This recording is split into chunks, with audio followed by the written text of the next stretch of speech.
Welcome back to the American Resolution, and today we actually bring you the tale of two problems: the Burbs and the Bees. Giggity, giggity. No, not the birds and the bees. I said the Burbs and the Bees. Giggity. Let's start with the bees. These adorable little striped buggers with the big eyes that you just want to hug and squeeze, but not too hard, because their population was declining the last few decades. But guess what?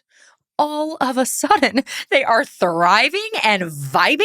America's favorite pollinator is flying high. The number of honeybee colonies soaring to 3.8 million in 2022, nearly a million more than just 5 years earlier. Well, okay, this calls for a celebration.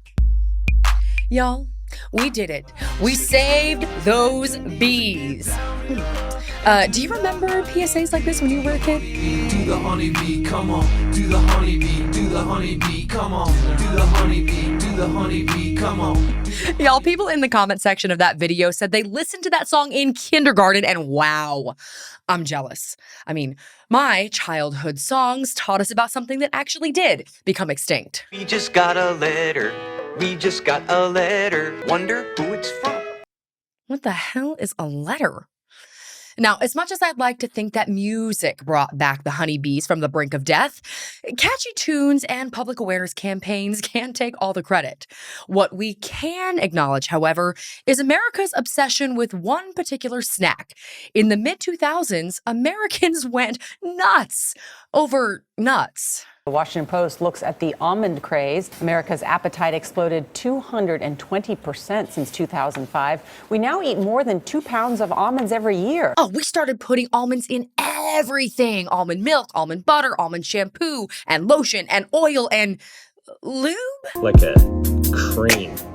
It's actually sweet almond oil. And the more you kind of massage it in there, this is my favorite formula, straight up. Have you ever heard someone so excited over personal lubricant? Thank you for bringing that lube for my pussy. I never would have been able to handle your fucking 4-inch dick inside my pussy without that gigantic bottle of lube. Oh, yeah. Okay, I forgot about that one. But farmers had to do something to keep up with this surge in demand. America went from producing 677 million pounds of almonds in 2000 to nearly 3 billion by 2022. That something was bees. It's a two-sided relationship. The almonds need the bees to set a crop, and the beekeepers over the years have become dependent on that paycheck from the almond pollination. Can't exist without each other. While agriculture has been a major driver in restoring bee populations, another has been urban beekeeping, which used to be rare and often illegal, but now is all the buzz. Cities that until recently restricted beekeeping, like Washington, D.C., New York, and Los Angeles, have lifted those restrictions. The movement is being embraced because the number of bee colonies in the U.S. had dropped dramatically in recent decades. Not exactly known for their green pastures, cities have gotten creative on where to host these hives. On the roof of the Sofitel Hotel in downtown Philadelphia, 14 floors above the street, Don Shump manages 4 hives of honeybees. Random facts about Madison Square Garden. We wanted to help support the bee population by installing our very own hive. From the White House to a federal courthouse, even the State Department, hives started humming at government facilities across the country. Yes, even the White House maintains beehives put in place by the Obama administration, which sounds lovely, but promptly backfired on the president, who in 2015 was reading Where the Wild Things Are to a group of children among the wild things. Oh no, it's a bee. That's okay, guys. Bees are good. Wait.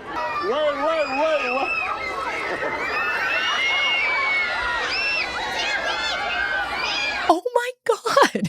Is the president having a nice photo op, or is he murdering those children? This would have never happened under Trump. Trump? Children? Reading? Never. So people started getting creative on where to put their bees, which brings us to the burbs. Because while the bees were thriving, some American cities were declining. 43% of cities are losing population. The Midwest has been hit the hardest in cities like Detroit, Cleveland, St. Louis. And as people moved to different parts of the country, many of those cities became plagued with vacant lots and abandoned homes that are not only eyesores, but can also have devastating effects on local communities, from economic loss to crime. As the Wall Street Journal put it, one vacant lot is a real estate opportunity. Hundreds of them are a worry. Tens of thousands make a crisis. And this is where the Burbs meet the Bees, because American cities are also making a comeback, baby.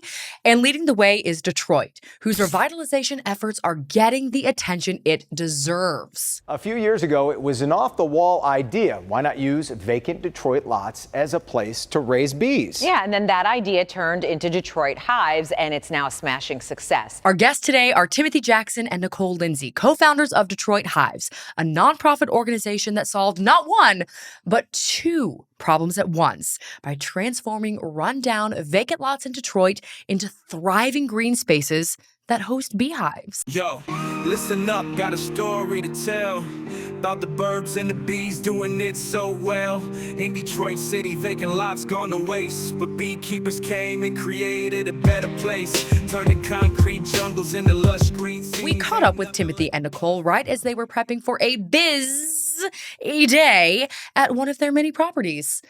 And no, unfortunately, that's not the only dad joke I'll be making. The American Resolution with me, Heather Gardner. Available on Apple, Spotify, YouTube, and wherever you get your podcasts.